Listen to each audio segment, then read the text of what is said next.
2027 ची सीईटीची एक्झाम 2026 मध्ये होणार आहे, माहिती आहे तुम्हाला. बोर्डची एक्झाम फेब्रुवारीच्या एंडला नाही, स्टार्टला सुरू होते, हेही माहिती आहे तुम्हाला. मग अजून कुठला विचार करताय? कुठल्या सुट्ट्या पाहिजेत तुम्हाला? मी तुम्हाला सांगू का? निवांत राहू नका, जागे व्हा. मी त्यासाठीच हा व्हिडिओ बनवलाय. मी सांगतोय काय ते नीट लक्ष द्या.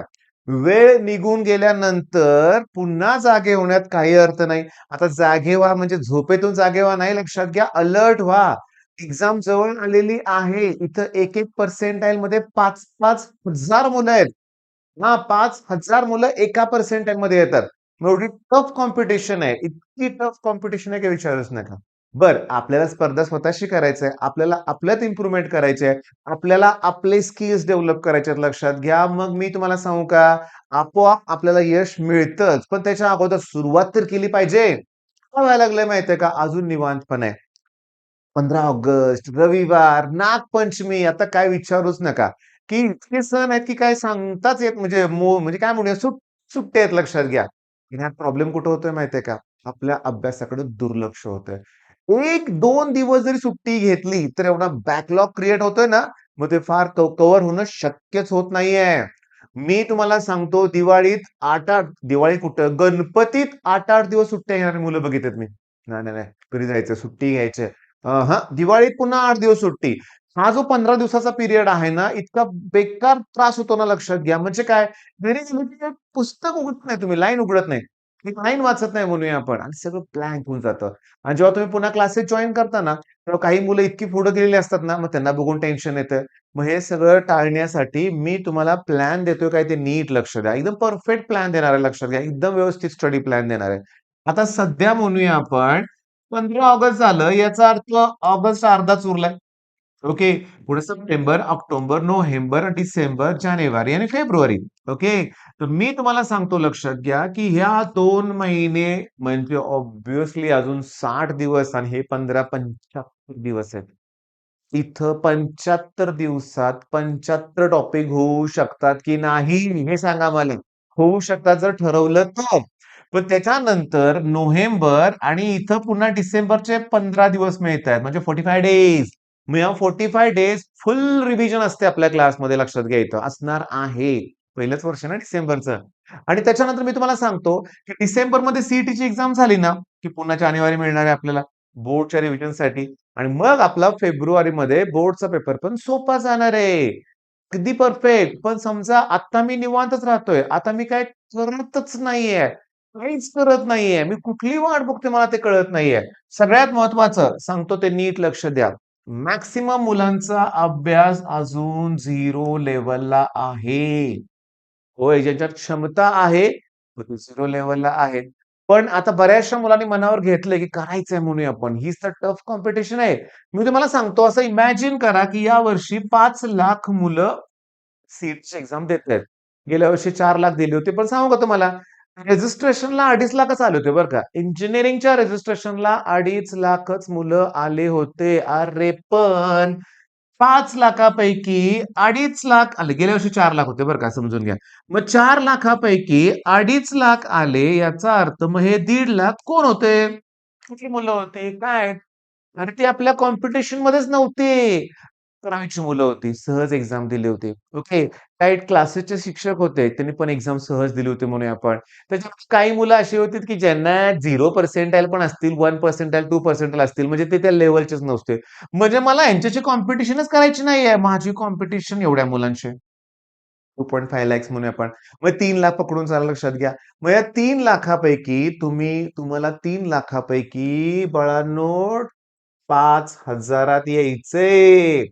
पहिल्या 5,000 मध्ये यायचं आहे. आणि पहिल्या 5,000 मध्ये येण्यासाठी तुम्हाला कमीत कमी या वर्षीप्रमाणे सांगतोय, 98.5 पर्सेंटाइल तरी पाहिजेत बघा.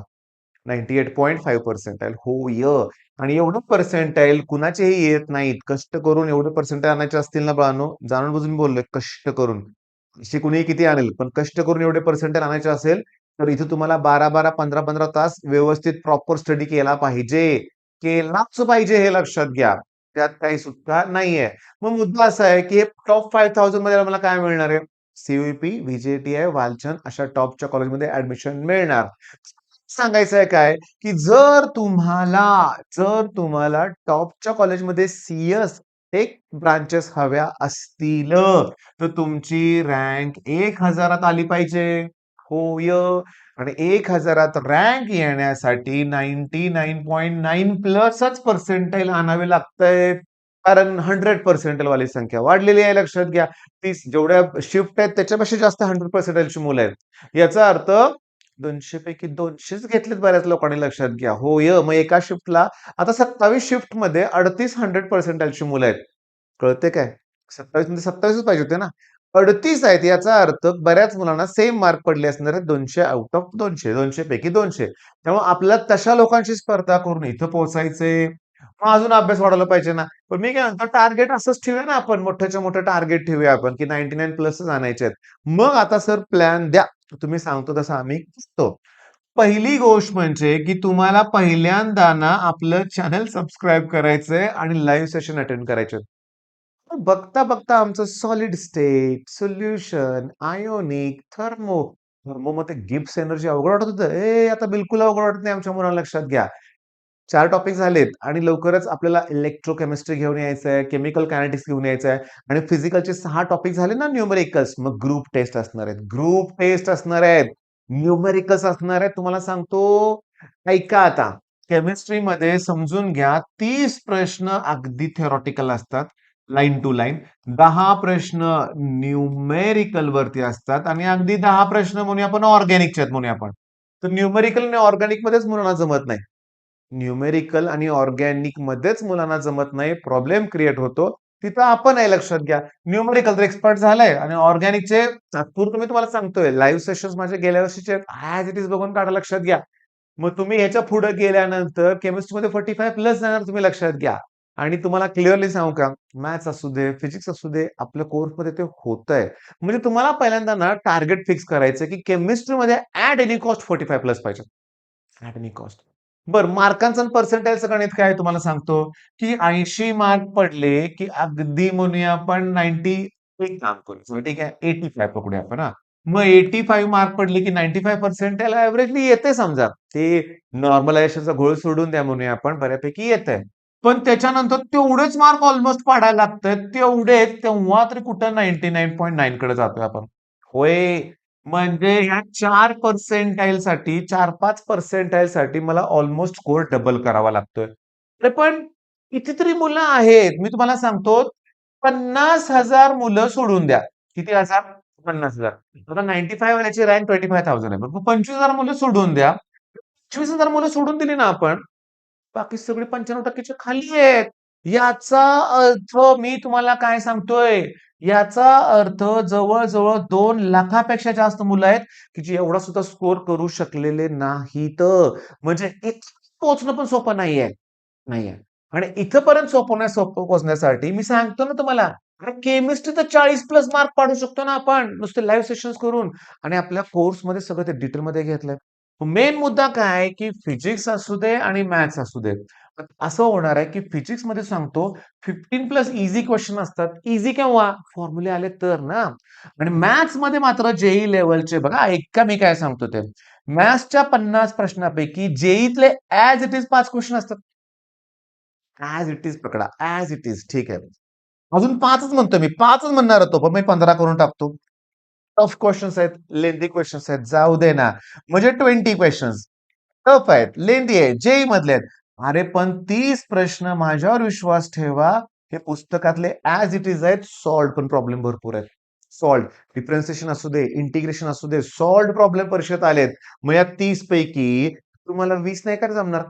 20 जमले तर 40 स्कोर होतोय रे. मग केमिस्ट्रीत 40 आणि मॅथ्समध्ये 40 की झालं की टार्गेट अचीव्ह निदान 85. फिजिक्स बोनस आहे रे तुम्हाला. पण थांबा ना. टेक्स्टबुक सॉल्व्ह करायचंय ना, मग आपल्या चॅनलवर दिलेत सॉल्व्ह करून. दिलंय आणि लवकरच मी 11 स्टँडर्ड साठी जेव्हा लाईव्ह घेईन ना, लक्षात घ्या, तेव्हा मी 11चे सीईटीचे टॉपिक घेणार आहे, लक्षात घ्या. पण टेक्स्टबुक बेसिसवर तिथं प्रूव्ह करून दाखवणार आहे बघा, पुस्तकातले प्रश्न येत आहेत म्हणून. मग बाळांनो, जागे व्हा. सुट्ट्या वगैरे काही नाहीयेत आपल्यासाठी. जरी ठीक आहे, हॉस्टेलला सुट्टी आहे, मेसला सुट्टी आहे, घरी जायला लागतोय. घरी जाऊन पण जुने मित्र इकडं-तिकडं फिरणं ही नाहीये. जोपर्यंत म्हणतात ना, यश मला मिळणार नाहीये, तोपर्यंत मी थांबणार नाहीये लक्षात घ्या. असा ॲटिट्यूड ठेवा. गरजेचा आहे. निवांत राहू नका आणि आई-वडिलांच्यावर चिडू नका. ते तुमच्यासाठी धडपडतायत किंवा आता माझ्यासारखे शिक्षक असतील, काही ओरडलं तर लगेच राग मानायचा, क्लास सोडून द्यायचा, असल्या गोष्टी करू नका. तुमचंच नुकसान आहे त्याच्यात लक्षात घ्या. ओके. बरं मेन पॉइंट काय आहे? तुमची वागणूक तर सरळ पाहिजे, संगत व्यवस्थित पाहिजे. ह्या गोष्टी लक्षात ठेवा. एक जबाबदार म्हणतो ना नागरिक बना. ओके. सिव्हिक सेन्स तुमचा चांगला आहे मला माहिती आहे. देशासाठीच आपल्याला झटायचं आहे लक्षात घ्या आणि स्वतःत प्रगती करण्यासाठी प्रामाणिकपणा ठेवायचा आहे. बऱ्याचशा गोष्टी सांगायच्या आहेत मला, पण आता काय म्हणतोय, व्हिडिओ बघून झालाय. लगेच अभ्यासाला सुरुवात करा. आजचं शेड्यूल, टेस्ट वगैरे सगळ्या गोष्टी एक प्लॅन ठरवा. अभ्यास करा. त्यातून वेळ काढून लाईफ एन्जॉय करा. पण अभ्यास करून हे लक्षात घ्या. All the best.